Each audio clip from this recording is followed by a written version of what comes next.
beveik 7000 kilometrų nuo Lietuvos. Žvaigždžių miestelis.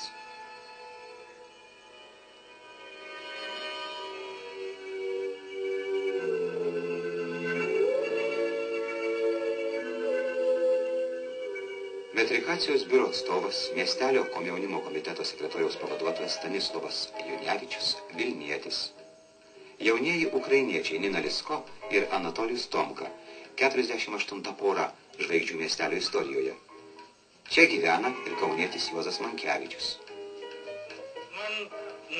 Man labai gerai sekasi. Darbas įdomus gana ir, gamta labai graži čia. Taip, kad dirbti galima ir mokytis taip pat. Mes sukūrėme šeimą. Iki gal statybos pasiliksime čia. Baigsim statybą, tada žiūrėsim toliau.